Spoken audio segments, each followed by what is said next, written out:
everyone. Today's question we're going to be asking is, why is the Extinction Rebellion Group effective at protesting, which aligns with the Care for Creation Catholic social teaching value because it's directly linked to climate action. So for today's episode, I've got two very, very special guests. I've got Rachel Mander, who is involved with the Extinction Rebellion and now works at Hope for the Future, as well as leading the YCCN.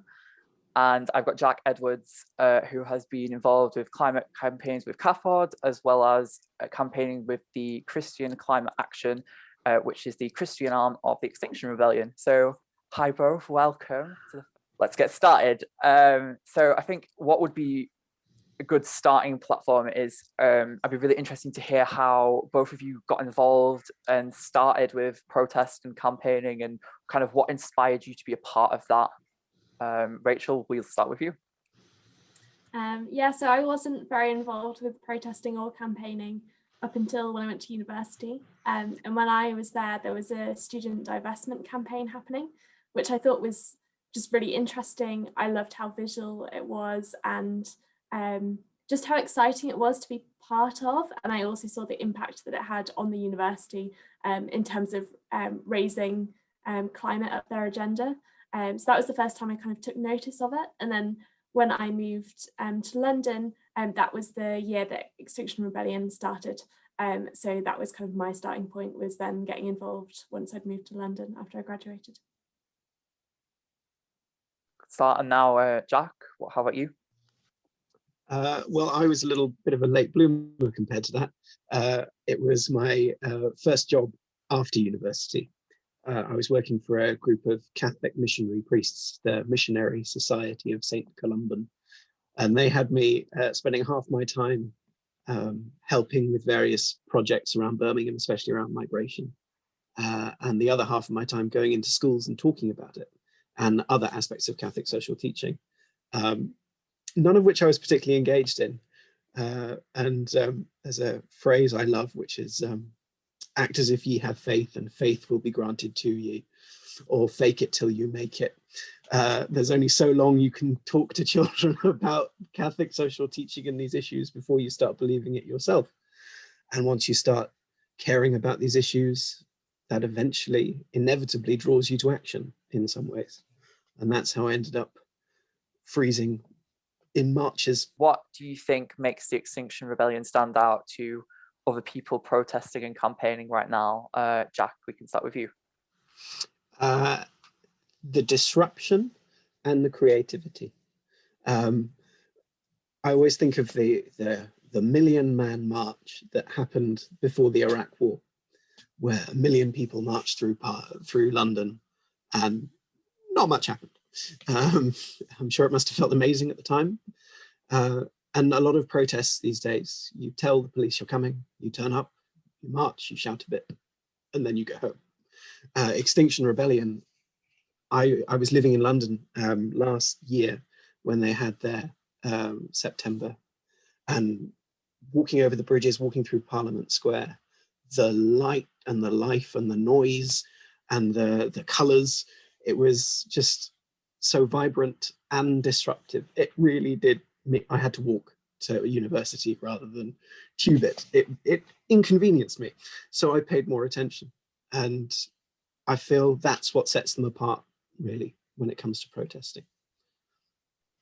I think a large part of what makes them effective is just the level of theatre, which is something that Jack just touched on, and the way that they really engage people with colour, noise, spectacle, really effective mechanisms. And then I don't know if you've heard of this idea of the Overton window, but what they're pushing for is kind of far outside the sort of, I guess, if you characterize the mainstream environmental movement up until that point. So one of their asks was for net zero by 2025. We've now legislated as the UK for net zero in 2050, which I don't think we had done at the point where they started.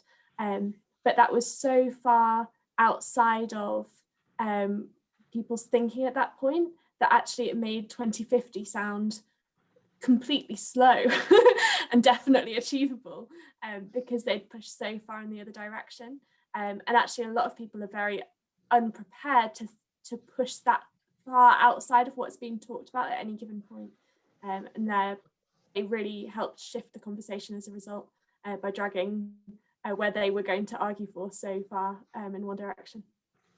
Yeah, I think for me, it's very much like, from looking at it as a point of like the media and things, it's so much attention there, but also like the people that are a part of it just seem very, very fearless. That's like the word that I very much associate with them, is the fact that they are the people that protest are willing to give up everything to get their point across in some cases. And watching that, like the protesting from an outsider's perspective and watching it looking in, it always just looks, it looks terrifying sometimes, but also it just looks, you kind of want to be a part of it at the same time as well. So it's kind of, it's very, very interesting to see how something can be so dangerous in some respects, but also so rewarding at the end of it, because it is getting the point across and it's causing change. And I think like that leads me on to the next question. Do you think, or has the Extinction Rebellion set like the standard now for protesting in the 21st century, because their actions are causing results? So do you think that perhaps it's a good example, or maybe is it going a bit too far? We'll go for Rachel first, sorry. This is an interesting one, because what they managed to do, certainly with their first kind of mobilization, is cause disruption in a very different way. And I think one of the distinctives that we didn't kind of touch on was their active push to get people arrested and all the kind of corresponding things that went around that. And that really worked in that first spring rebellion. But I think inevitably, as the movement grows, it also attracts more criticism. And there has been a lot of criticism for some of the accessibility issues around that tactic. And also it's one that is now very much expected and anticipated. And I wonder how far that will move in terms of how effective it is in the future, because I would anticipate that actually it will kind of suffer diminished returns actually in the future. That works for the level of surprise, but actually further down the line, maybe not so much. And it'll be interesting to see how they continue to diversify their tactics and still drive forward without that element of novelty that really helped them in their first kind of shutdown of London that happened last year. And therefore, I'm kind of hesitant to say that they've set a standard. I think what they've done is shown how possible it is to change a conversation with the level of creativity that they approached kind of the goal that they had, and the particular way in which they mobilized was really new and exciting. But I'm not sure I would say it has set a standard because of the other things that I've mentioned. Yeah, I agree with you.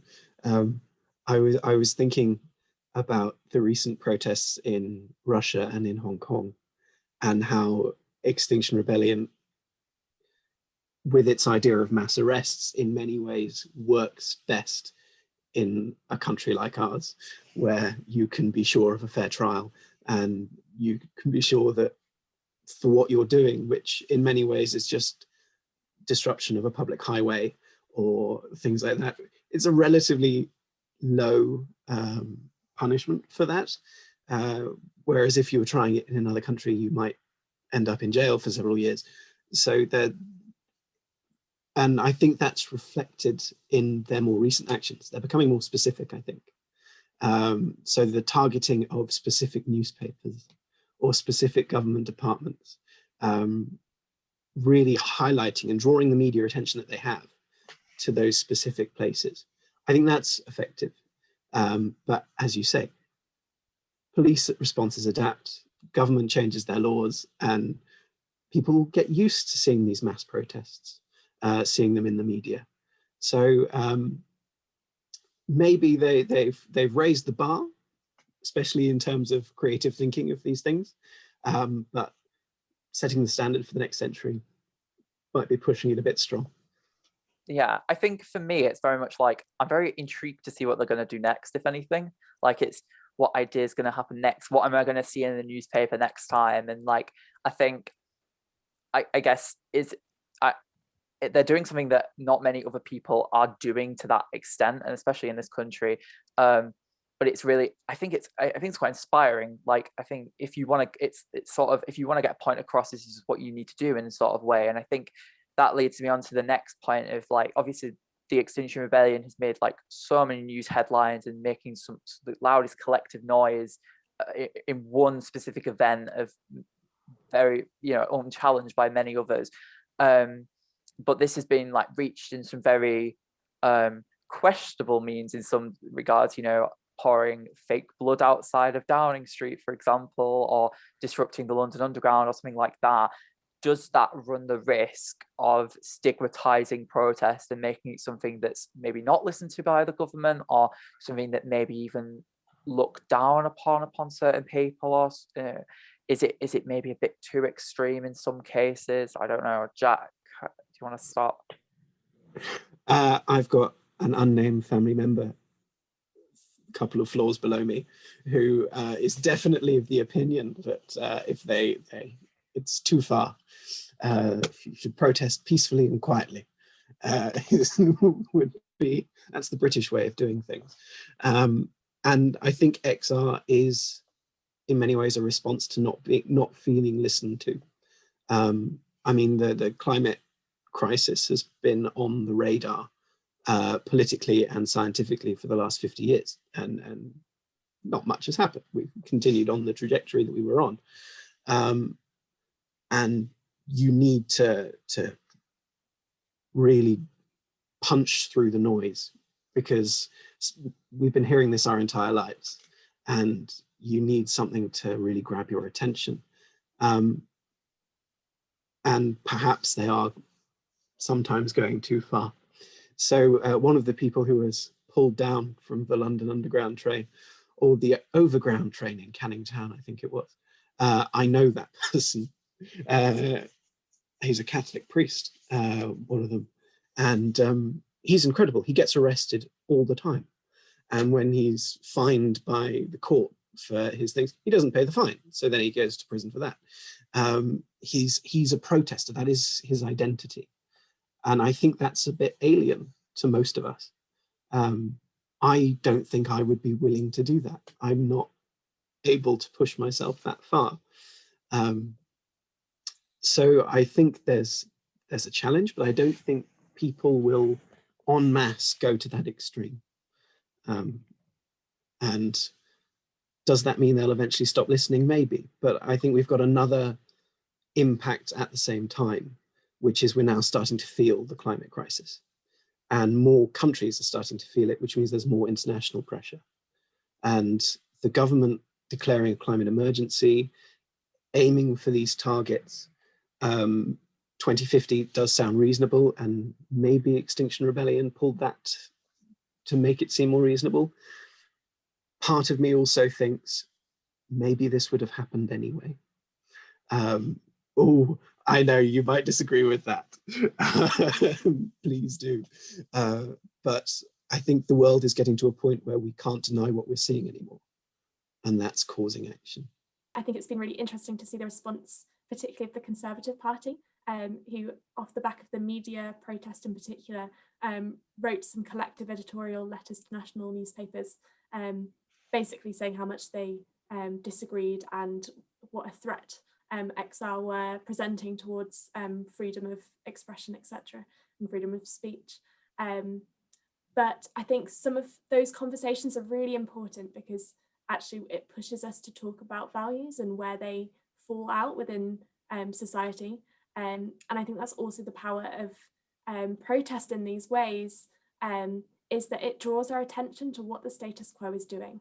And actually causing that disruption causes an immense amount of tension, both as within yourself as a protester and within society.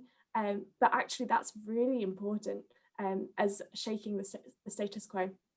And I think, yes, there's a risk of, in some cases, polarization as people are driven to extremes, but actually I wouldn't say that that's a reason not to protest or for it to be less effective. I think it's just one of the mechanisms and one of the reasons that we should value protest within society is that element of challenge, and it shakes us out of whatever we're doing is inevitable. And I think that is, yeah, hugely important. With the government's responses to aiming for their net zero targets, and with a lot of the discussion around values at the moment and re-evaluating our societal and economic values, I'm thinking particularly of Mark Carney was this year's Reith lecturer for the BBC, and his topic was values in our economics. I think what he was arguing and what the government is doing is the status quo. They are looking at the traditional and easy to digest ways of dealing with the climate crisis. And I wonder if a lot of that is relying on, say, carbon capture and storage, which is unproved at any large scale. And I think XR is providing an alternative narrative to that, which I think is what Rachel was saying, is I'm reminded of something Jean-Claude Juncker used to say, which was, we know how to do it, but we don't know how to be elected once we've done it. And I think XR is pushing for that model of really slamming on the brakes and doing what we can with what we have at the moment, with the technology we have at the moment. And I think that's unpalatable to a large number of people. But I think XR and that narrative is really important in setting targets as well. So I'm split over XR. I think that part of me is in awe and is thinking they're doing amazing and providing, dragging everything into the greener direction. But the other part of me is saying we'd never get that through Parliament. Not in any meaningful way. We might get the declaration that there is a crisis and we're going to aim for this, but it's when it gets to the really day-to-day legislation and decision-making that I think that voice isn't heard, even though XR is shouting it. And I'm not sure how we force that voice into everyday government decisions. I guess it's important to see that it's not like a zero-sum game, Yeah. and that they provide part of the narrative, which actually gives more oxygen and more space to those people who are kind of within some of the existing power structures and institutions, to give them the mandate they need to respond in a way that just wouldn't have opened up without their voice on the outside. Yeah, so making space for different sorts of voices is important, and the way we do that can vary, and I think it's legitimate for the way that that happens to vary as well. Perfect. So obviously both of you have been involved with campaigning and protesting on all different levels. As a young adult, or as other young adults who are potentially listening, if they're incredibly inspired by this and now want to go out and join the Extinction Rebellion, or maybe don't want to do it to that extreme and just go out and with a placard and down somewhere in London, what do you think young adults could do to maybe get involved in something like that? Maybe how is there something that you're potentially doing, some projects that you might be able to get involved in? And it might also be useful to, if you've got any like examples of times that you've actually been out and protested as well, like do you have any stories from things like that as well that might convince someone, oh, this is something that I could do? We'll start with Rachel, sorry. Yeah, so I've been involved with a lot of different groups now. So I've been partly involved with a charity called Share Action, who run AGM activism, where you go to the AGMs, the annual meetings of different companies, often fossil fuel companies, and you ask them questions. And that type of protest is quite, it's not really protest, you're just providing accountability and questioning that's makes people within the room think. And then I've also been involved with, I think you've mentioned previously, the protest where they poured blood outside of Downing Street as part of Extinction Rebellion's, I think that was March, and I was there and I spoke at that protest and really enjoyed the theatre of it. And I think if you're going to get involved in protest and campaigning, what's really helpful is being involved with a community of people to do it alongside, because it can be really tiring, and that whatever you're doing, I often need to process or talk through with someone afterwards how we found the experience. And for me, it's also like part of my worship or faith, and being able to express that in community with others, also really important. And so actually when I got involved with Extinction Rebellion, it was really important when I then found Christian Climate Action, because I was like, oh, this is a group of people that I can do this with, and that's much more helpful than me trying to do it just as an individual. And now at the moment, I'm very involved with Young Christian Climate Network, YCCN, and we're trying to organise a relay to COP26. But again, it's a place, we aim to be an action-focused community of young Christians who are involved and thinking about environmental issues and want to take it forward. So if anyone is listening and thinking, oh, actually that sounds like a sort of group that I would like to get involved in, you can find us on social media, and also we have a website, and get involved via that. And we would, love to have you be part of the things that we're trying to do together. I love everything you just said. I was recently doing a master's degree in theology, ecology, and ethics, and from a really Catholic perspective. And Pope Francis writes about undergoing a ecological conversion, and I've discovered that you need a group around you when you're doing that. So I have a group of people who I meet up with probably only once or twice a month, and we account to one another. I slipped up. I went to KFC and I really shouldn't have done. Or I drove when I really didn't need to. And all of these little things that make you conscious of your green efforts. And I love that idea of community. And most of my climate campaigning has been with CAFOD, the Catholic Agency for Overseas Development. And they particularly want young adults to focus on things. So they have a particular climate focused group called the Climate Champions, where you volunteer for a year, and you do all these collective actions together. And then after you've done that, you're part of this wider sort of alumni group of young adults, and from some other things that they do. So they have a young adult newsletter every month or so, with specific things that young adults can do individually or as a group. And this year is a really big year for them, with the G7 in June. So 7 of the world's largest economies getting together in Cornwall, of all places. And then, of course, the COP up in Glasgow. And they are planning actions around both of those. So if you are of the Catholic persuasion and and you've given your pennies at Family Fast Day at school, CAFOD does more than that. So they're doing that. They've currently got a petition going to the Prime Minister on 2 things. One, making sure the COP is focused on those who are going to be affected worst in other countries.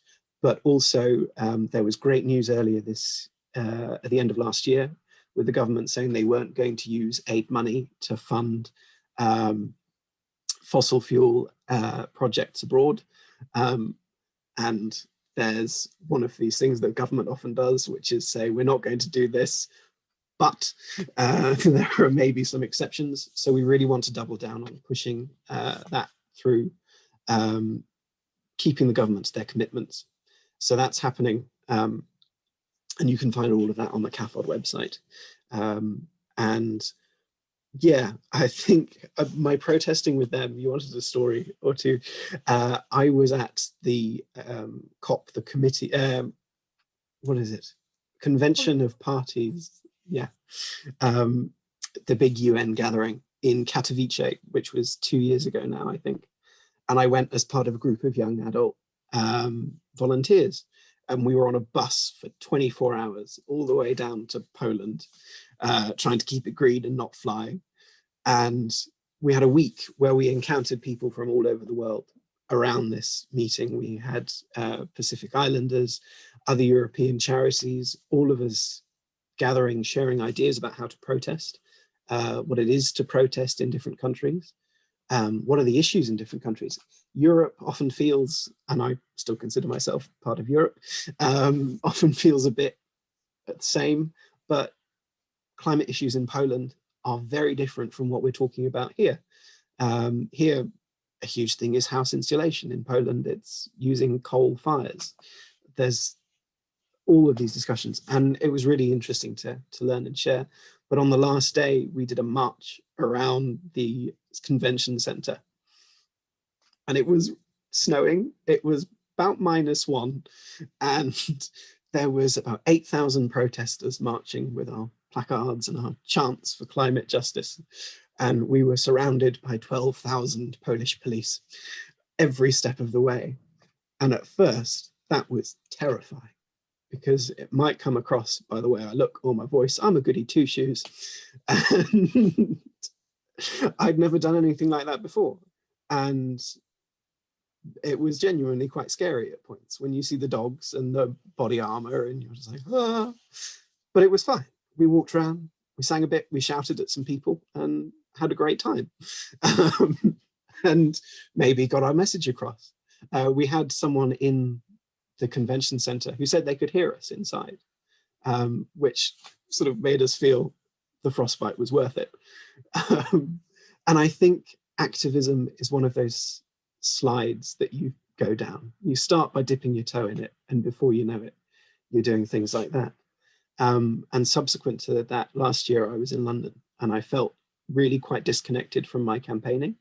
I was full-time study, it was taking a lot out of me, but I was able to find a couple of things, and this is how I got involved with Christian climate action.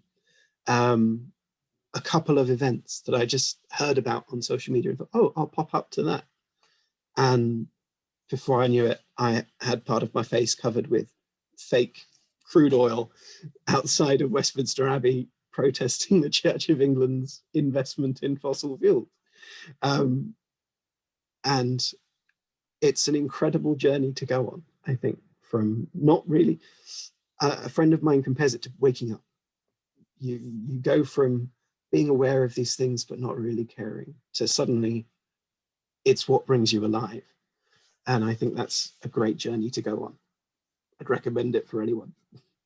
Wow, thank you very much. I think just going on that point, actually, I remember asking Sister Katrina Alton, who is she protests the arms trade. I asked her, how do you measure if you've succeeded in protesting? How do you measure?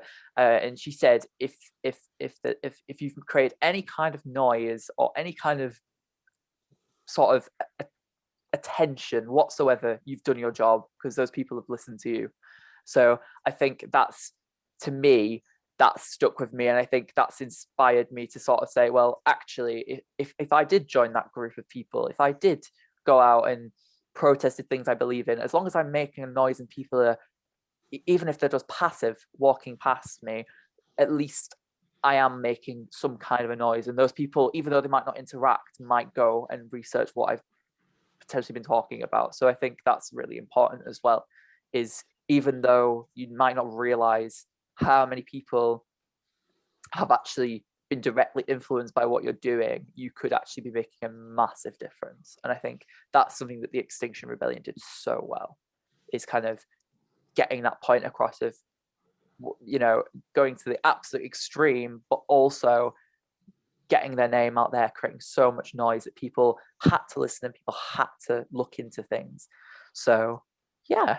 Yeah, I think there's one final thing I want to say. Sorry. That's okay.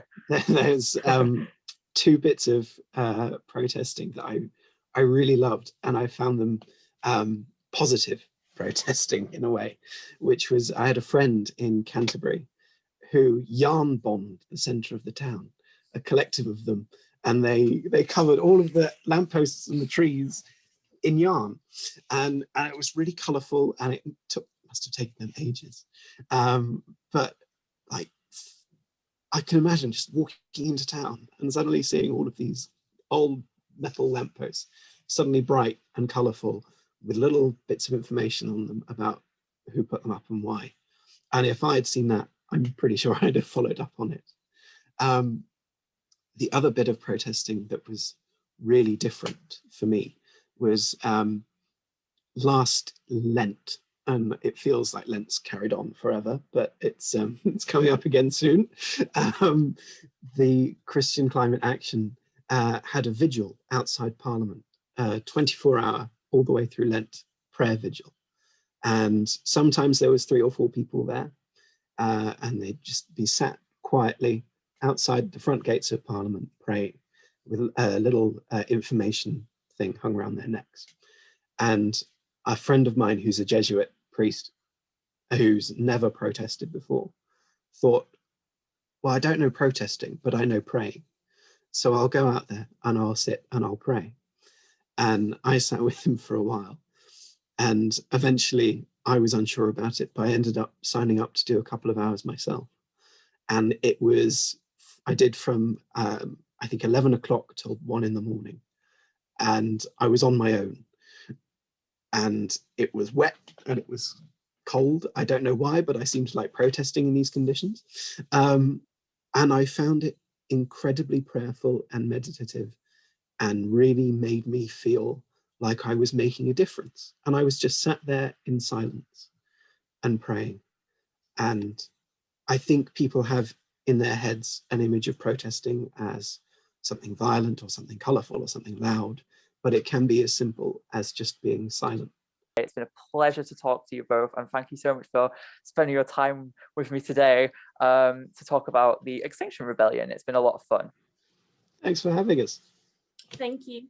Thank you very much. And hopefully we've inspired some people to get out, start some action and make some noise. Thanks for listening. See you next time. Bye.